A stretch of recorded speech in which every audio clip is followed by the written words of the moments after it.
Okay, so the Sony WH-1000xm3s have recently been leaked quite a lot. It all started in December when Sony themselves filed a patent on FCC for brand new headphones that we all knew were going to be the XM4s, with much larger audio drivers and a larger battery maybe. But the XM3s is incredibly good headphones, so I think it's really important to just look back at it, the 2018 king of audio, and just look at it in 2020, 2 years later from its release, and see how it really compares to all the headphones now, and whether or not it will stand 2020 or even, 2021. So, why don't we get into unboxing it? Okay, so here are the Sony WH-1000xm3s. First impressions, it's a pretty hefty package actually, and it's pretty big. So these are some earbud size comparisons for you. And the design is actually pretty clean. It's got this gold sticker on the bottom and just Sony on the sides, interestingly. And some languages on the back and, all the usual stuff about licenses and features. So let's get this plastic layer off.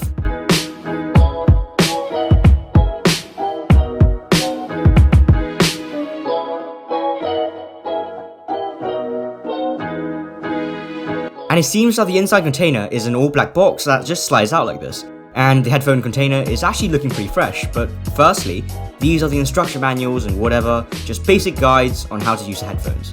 But let's take a look at the actual headphones now. The container is actually really compact and not at all that weighty and genuinely really nice looking. I'm gonna be honest, it's really not as big as shown in the other reviews, and this is definitely gonna be able to fit into any backpack I have. Also, it's got this really nice woven texture, and the pouch at the back feels solid and tight as well. But wow, I really like this rose gold highlight. I'm just gonna unzip this, a bit stuck here.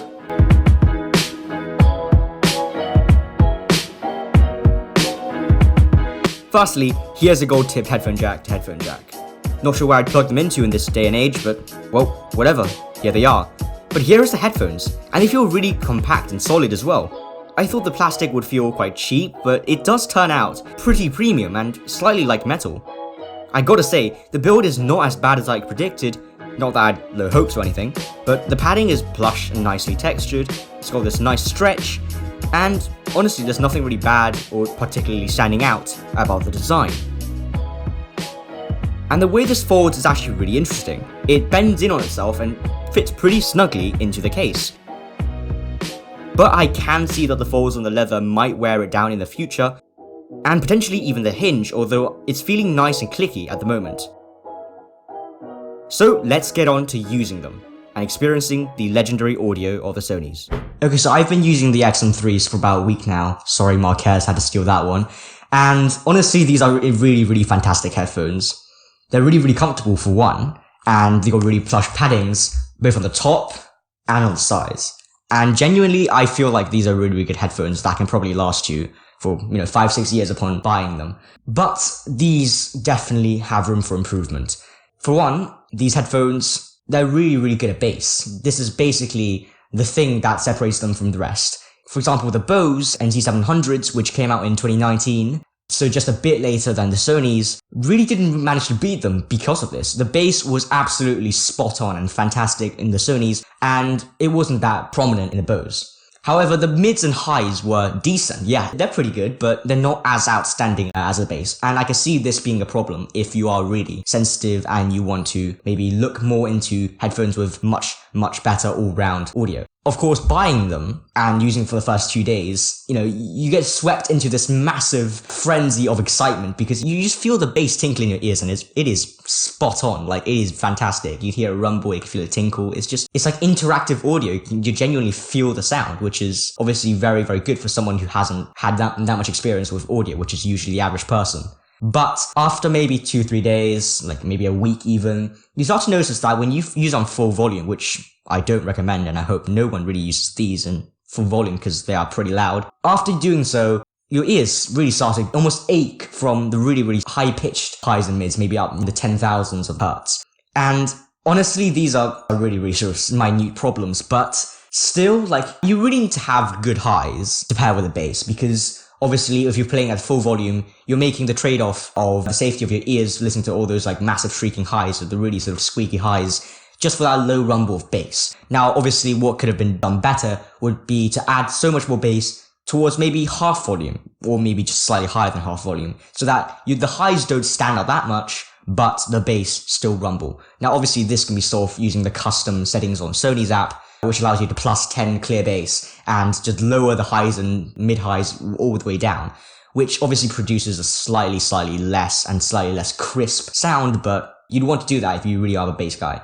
Another thing is mic quality, and honestly, you should have seen this coming, because for 2 years now, every single complaint about the Sonys has basically been around the mic. It's horrendous. So this is the mic quality on the Sonys. As you can tell, it's utter trash.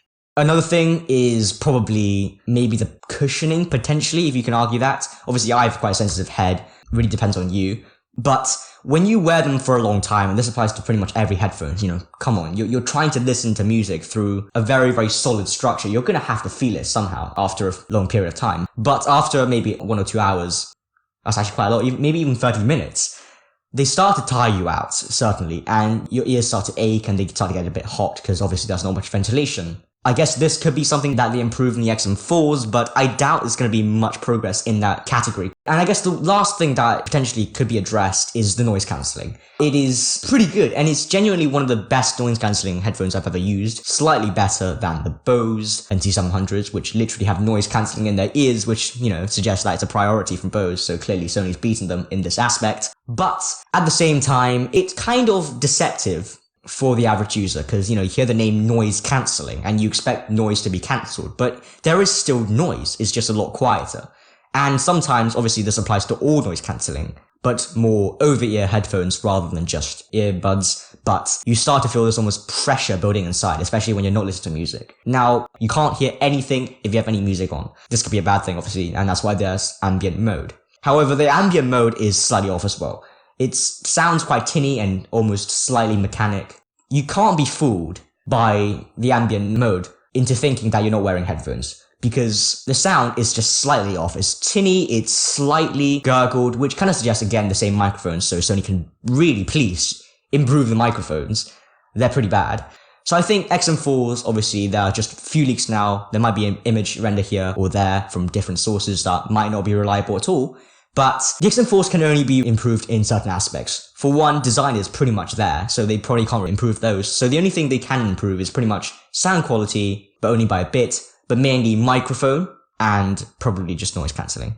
But we're at a point in technology where anything that's an improvement, it's pretty much incremental. You're trying to minimize a problem that's pretty much already been so minimized is negligible, such as maybe high refresh rate on the phone. Recently, we've looked at the S20 Ultra, and it's a really, really smooth panel, but you're going to have to be actively looking for it to try and find the difference between that and my 90Hz OnePlus 7 Pro.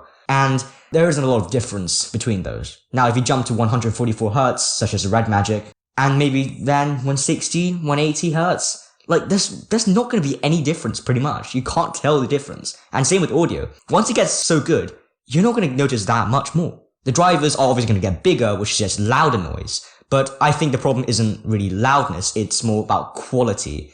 And bigger drivers, yeah, allows more quality, but it's going to be much louder, and I don't think people are looking for louder headphones, because they're really, really loud speakers right next to your ears. Most people understand that's really bad for you, so they're not going to be looking at full volume all the time. And so yeah, I think the Sony WH-1000xm3s are probably going to be better headphones, certainly. But at the same time, they're not going to be that much better, because XM3s are already really good. Of course, the last thing we have to consider is battery life. Personally, I'm not really that concerned, but obviously if you go on flights really often, that's probably going to be the thing that you're looking for. Now, the Sony WH-1000xm3s already have pretty good battery. They run 30 hours with noise cancelling on and 38 without, and that's playing music the entire time. Now, I expect that the XM4s will probably support maybe at least 50 hours, and that's going to be fantastic. But it's going to be an improvement. Again, that's incremental because it's already so good. 30 hours, that's really, really long time for just pure music. You could just leave this playing. So it's really just edging it up and up until, it becomes a point where you need to charge it once a week. Of course, software issues are important as well. For one, the main problem with Sony's is the gestures on the side. These gestures are pretty dodgy. Sometimes I've been experiencing phantom touches, and for God's sake, it's pretty much summer at this point. It's not even winter. It's not even, ghost winds or whatever. So these gestures are really just not that great of an idea. Personally, I like the Microsoft one a lot better.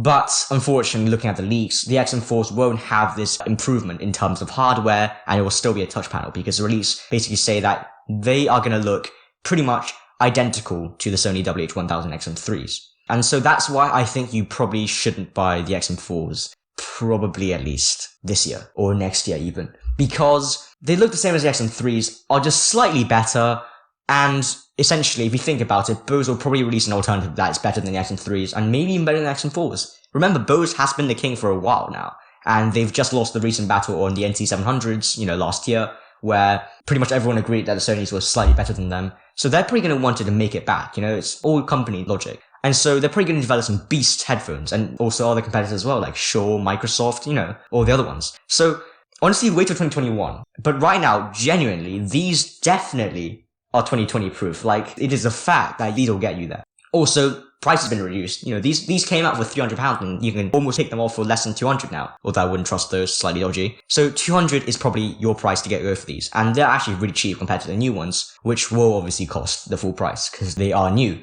So I would definitely go for these instead of the XM4s, at least for 1 or 2 years. So thanks guys for joining this, obviously quite an informal quarantine content session, so hope you enjoyed it. We'll see you in the next one. Bye.